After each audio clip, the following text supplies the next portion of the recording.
Halo sahabat Daun Tropis Indonesia, berjumpa lagi dengan Daun Tropis Indonesia YouTube channel bersama saya Edwin Ahmad Indradi.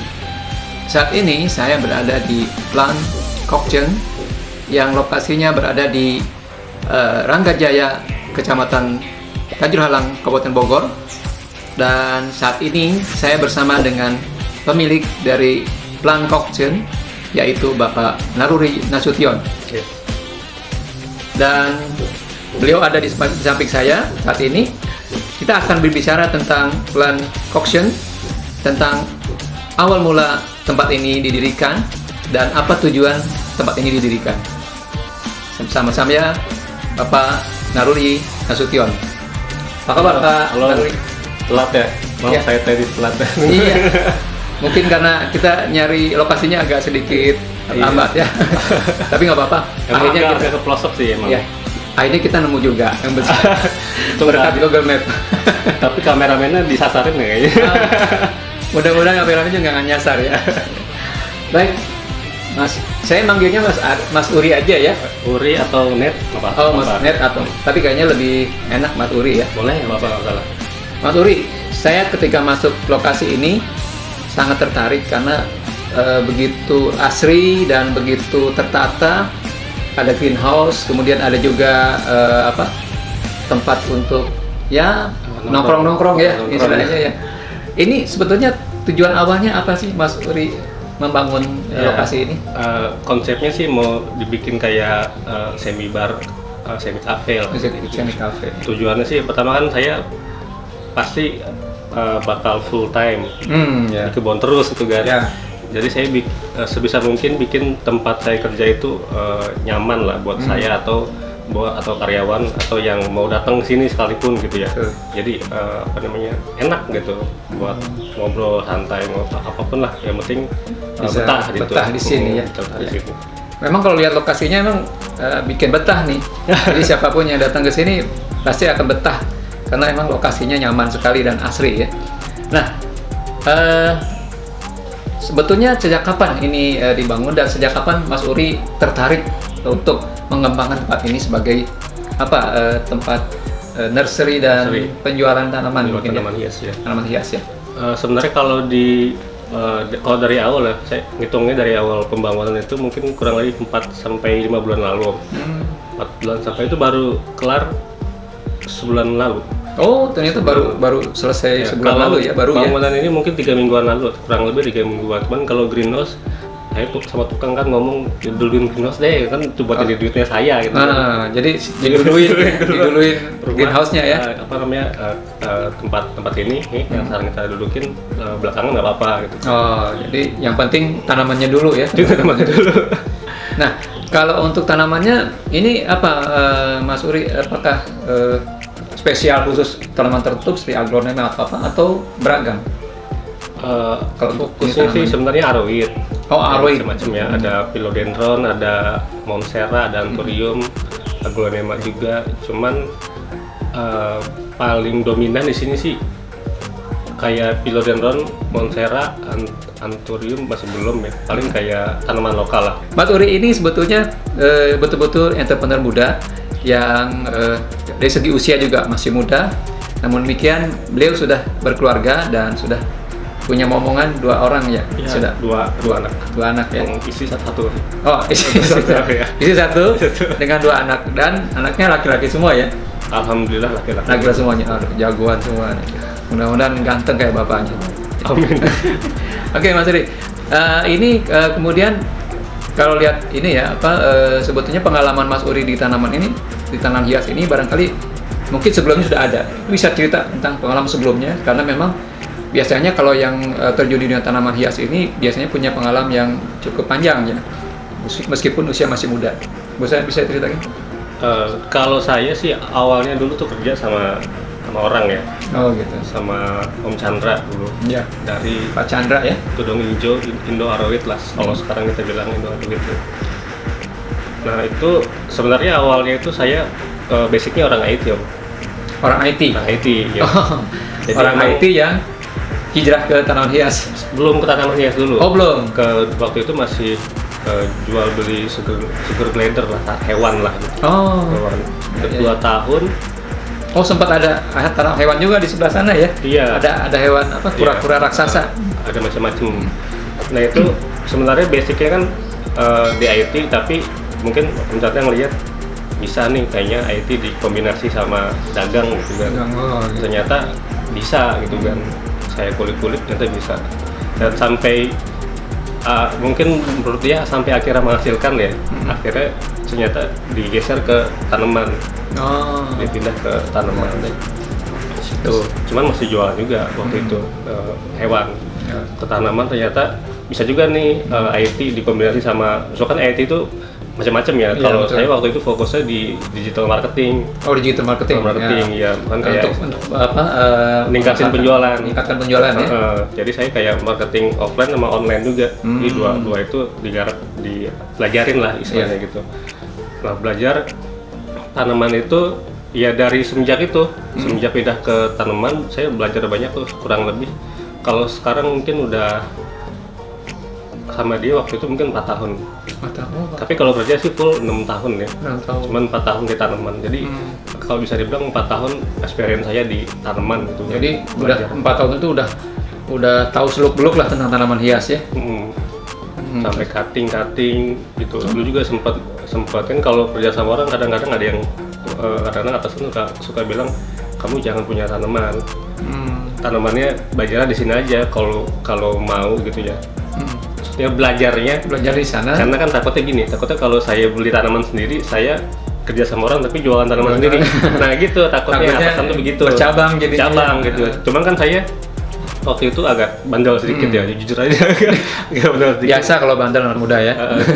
Karena saya itu orang otodidak, Om. Saya IT otodidak, belajar apapun saya otodidak. Jadi kayak tanaman itu saya perlu sentuh dulu barang itu, motongnya kayak gimana, saya mesti tahu dulu. Karena saya kan arahnya udah jadi breeder ya, ke arah breeder. Tapi waktu itu saya belum fokus jual, karena kan saya mikirnya waktu itu cuman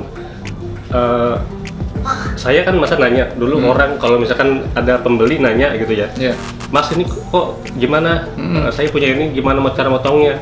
Nah, kan saya nggak bisa jelasin tuh. Iya. Oh, jadi bisa jelasin. Mau tidak mau nggak mau, saya harus belajar. Cara belajar saya harus otodidak, nggak bisa googling teori kayak gitu. Susah. Takutnya ada kesalahan informasi, saya sampein ke customer jadi salah lagi gitu kan. Tapi ya gitu. Jadi semenjak itu mulai paham tuh cara potong-potong, perbanyak. Kalau gagal alasannya kenapa, jadi sebabnya apa, trial and error lah ya, di situ ya, otodidak sambil mencoba dan sampai ada trial and errornya sampai akhirnya menemukan yang titiknya, wah ini kayaknya pas gitu, gitu. Sampai saya bilang ternyata nyenengin juga gitu kan. Jadi kayak self feeling kalau motong-motong itu gitu. Kayak seneng aja gitu. Tapi mungkin dari awal sudah ada passionnya di tanamannya? Atau enggak sih, saya enggak sama sekali. Saya tuh kalau komputernya bilang sering banting setir gitu kan kemana-mana gitu. Mungkin karena basicnya IT kali ya, jadi saya sebisa mungkin menyesuaikan sama bisnis yang saya kerjain. Saya misalkan nanti nggak jualan tanaman ya misalnya gitu ya, saya sebisa mungkin all out lah buat ngerjain itu sampai selesai, kulik sampai selesai sampai akhirnya benar-benar bisa ya, sampai gitu. Bisa. Nah, terus momen untuk pisah dari pekerjaan yang lama terus membangun sendiri itu mulai kapan itu? 6 bulan kurang lebih ya, 6 apa 5 bulan lagi lupa saya tuh. Oh, 6 bulan yang lalu? 6 sampai 5 bulan lalu ya. Oh, jadi masih baru ya? Iya. Jadi 6 bulan lalu pas saya resign, saya langsung bangun ini. Oh, bangun ini. Tanah udah, dulu waktu itu masih belum ada tanah ini. Masih. Jadi 6 bulan saya beli, 2 bulan kelar, langsung bangun gitu. Ini kalau boleh saya tahu nih, dan pemirsa dan Tropis Indonesia juga kalau boleh tahu, kira-kira pembiayaannya itu dari perbankan kah atau dari untuk pribadi sih? Oh, pribadi. Wah, ternyata sudah disiapkan ya secara pribadi nih. Ya, luar biasa nih Mas Uri nih. Jadi terus kemudian habis berapa nih kalau kalau membangun seperti ini? Karena gini, banyak sahabat Daun Tropis Indonesia barangkali ingin ya membangun seperti ini juga. Perkiraan biayanya berapa sih? Estimasi ya. Saya juga nggak tahu persisnya, cuman kurang lebih 500-an sampai 550-an lah. 500, kurang lebih ya. 500 sampai Kan yang mahal, 550-an ya. yang mahal greenhouse-nya sebenarnya. Oh, karena pakai iya. besi barmes yang tebal itu. Oh iya. Mahal banget itu. Karena tujuannya untuk supaya tahan lama, aman dan tahan lama ya. Tahan lama, Ya. betul. Tapi mungkin kalau untuk entrepreneur muda yang mau coba barangkali yang nggak pakai bahan yang lain juga, alternatif yang lain juga masih bisa mungkin ya. Masih bisa. Ya, dengan biaya yang bisa ditekan lah gitu Iya, ya. cuman paling tingkat keamanannya agak sedikit kurang Iya, ya. betul. Karena kan sekarang banyak banget yang kemalingan tuh. Betul. Teman saya banyak kemalingan juga soalnya. Nah, bicara tentang kemalingan, kira-kira pernah ada yang kemalingan di sini selama 6 bulan ini? Alhamdulillah sih belum, kalau bisa jangan ya. Ya, udah jangan sampai ya. Oke, Mas Uri, kira-kira ke depan itu kalau dunia tanam hias itu trennya apa nih, Mas Uri? Trennya 2-3 tahun ke depan, karena kan punya visi ke depan ya, Mas Uri untuk tempat ini. Terus kemudian trennya tanaman itu apa kira-kira? Kalau tren sih sebenarnya nggak bisa ditebak ya. Cuman paling bisa diprediksi aja gitu. Ya, ya. Dan prediksi pun mungkin akurasinya bisa Cuma 60%, 70%. 50% mungkin. Oh, 50% malah ya. Mungkin, iya. 50% ternyata. Tapi yang paling kita sekarang ini yang paling kita mau perbanyak ya, bukan cuma saya sebenarnya. Banyak petani yang lain juga ya. Indonesia lagi fokus untuk tanaman lokal sebenarnya. Tanaman Lokal yang hijau atau yang variegata. Yang hijau aja laku ya. Pasarnya di sini kan hijau orang 35.000 gitu ya. Kan kayak Rapidopora apa ya yang murah tuh, foraminifera hijau misalnya gitu kan, mungkin di sini 50.000 sampai 100.000 kan, di sana per itu ya, per pot, piece ya, per tanaman. Di sana bisa dijual 35, 35 lah kan yang murah, 35 dolar. Masih ada margin lah ya, margin ya. Jadi itu yang lagi dimulai perbanyak gitu kan. Mau yang terutama yang variegata. Oh, iya. Karena kan tuh paling langka gitu sasaran. Dan biasanya kalau variegata itu nilainya lebih tinggi ya ketimbang yang hijau saja gitu. Terus kalau untuk kayak yang tanaman luar kayak misalkan philodendron khas luar gitu ya. Kalau itu biasanya ngikutin permintaan pasar aja. Ya. Karena mau prediksi, karena kan yang ada kebanyakan udah pernah dikenalin ya. Kebanyakan tanaman philo kayak misalkan Bility, terus kayak Syngonium, kebanyakan yang ada itu udah pernah dikenalin. Jadi yang paling menurut saya yang pasti prospek banget itu tanaman lokal sih. Jadi yang masih prospek banget. Jadi Mas Uri prediksi tanaman lokal masih tetap menguasai tren ke depan ya. Bayangan saya sih, cuman ya walau alam ya. Kita kan insya Allah mana masih ya. Ikhtiarnya perbanyak gitu. Perbanyak supaya ada permintaan. Stoknya ada. Jadi jangan kalah sama tetangga sebelah. Oh gitu. Negara sebelah. Gitu. Nah, kalau untuk prediksi ekspor sudah ada dari Mas Uri? Ekspor sih seperti yang tadi saya bilang sih, tanaman lokal masih kemungkinan permintaannya 2-3 tahun ke depan bakal meningkat gitu kan. Ekspor tanaman lokal. Mungkinan. Kalau lebih spesifik lagi tanamannya apa kira-kira Mas? Bisa Scindapsus. Yang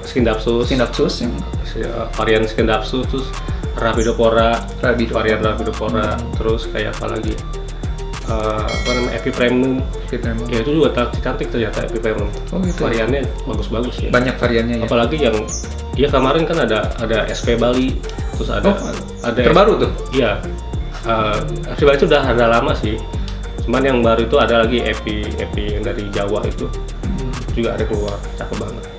Jadi itu perkiraan jenis tanaman yang diprediksi untuk ekspor itu masih tetap tinggi ya. Nah, ini satu yang agak sensitif nih, sahabat Daun Tropis Indonesia. Itu kalau boleh saya tahu dari Mas Uri itu kalau satu transaksi itu bisa mencapai berapa? Kalau boleh tahu ya. Iya. Perkiraan ya sekitar 250 sampai 270-an lah. Wah. Ada 200 sampai 270-an ribu ya. Juta. Maaf. Waduh. Dikecilin jadinya nih. 250 sampai 270 juta. Wih, luar biasa. Ini mungkin barangkali ini yang membuat banyak entrepreneur muda tertarik terjun ke dunia tanaman hias tuh karena memang transaksinya memang luar biasa, dan itu barangkali bisa dicontoh untuk sahabat tropis Indonesia bahwa tanaman hias Indonesia itu sangat potensial, sangat beragam, jadi sangat potensial untuk dibudidayakan dan juga dijual belikan, termasuk diekspor. Barangkali satu yang ingin saya dengar dari Mas Uri, kira-kira pesan atau tips apa untuk para entrepreneur muda ini yang ingin disampaikan agar mereka semakin tergugah untuk bergerak di bidang tanaman hias ini? Oh ya, ada ini yang pengen saya selalu sampaikan ya buat teman-teman.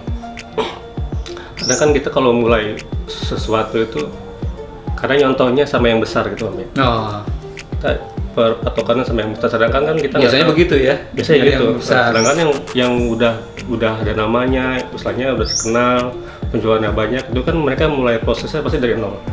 Betul. Nah itu yang teman-teman mesti perhatiin. Mesti perhatiin kalau mulai aja dulu gitu. Mulai aja dulu mulai aja dulu ya. Mau yang nilainya. Yang penting action dulu lah. Action gitu. dulu. Mau nilainya yang 100.000, punya 5 pot 200.000, karena saya juga dulu mulainya dari tanaman 220.000. 250.000. Ada 5 pot waktu itu. Terus nggak tahu kenapa 6 bulan kemudian harganya naik gitu kan. Jadi itu buat modal. Nah, maksudnya itu. Jadi kita mulai aja dulu. Nanti yang penting sebenarnya kalau di bisnis itu kreatif sih. Kreatif. Kalau dan mungkin juga harus sabar ya. Sabar pasti, karena kan petani ya. Petani kan harus sabar. Kalau petani nggak sabar, mendingan jangan jadi petani. Karena petani perbanyak dulu. Betul. Perbanyak, perbanyak langsung jadi besoknya. Kan. Ya. Jadi perlu 2 bulan, 3 bulan baru bisa dipanen. Betul. Kayak begitu. Jadi harus kreatif, sabar, sama mulai aja dulu. Gitu. Nah, itu yang penting. Jadi ada 3 hal ya. Yes. Jangan takut untuk memulai, kreatif, dan juga sabar. Itu barangkali tip yang dari Mas Uri sampaikan untuk entrepreneur muda. Baik, Mas Uri, ini perbincangan yang menarik sekali, dan mudah-mudahan ini menjadi inspirasi buat kita semuanya. Dan kami berharap Sobat Daun Tropis Indonesia semakin tergugah dan semakin berani untuk terjun ke dunia usaha tanaman hias Indonesia. Baik, sahabat Daun Tropis Indonesia, demikian perbincangan kita dengan Mas Naluris Nasution, atau yang biasa kita akrab panggil Mas Uri, dan mudah-mudahan ini menjadi inspirasi kita semuanya, dan mudah-mudahan menjadi juga sumber semangat untuk kita berusaha di dunia tanaman hias. Dan jangan lupa untuk like and subscribe Daun Tropis Indonesia, dan juga follow di Instagram Daun Tropis Indonesia, dan juga di Plan Auction apa ini? Kalau IG saya nate.nasution ya. Terus kalau IG bisnisnya plan.auction. Oh gitu. Baik. Jangan lupa Sobat Daun Tropis Indonesia, kita jumpa lagi di episode mendatang. Sampai jumpa.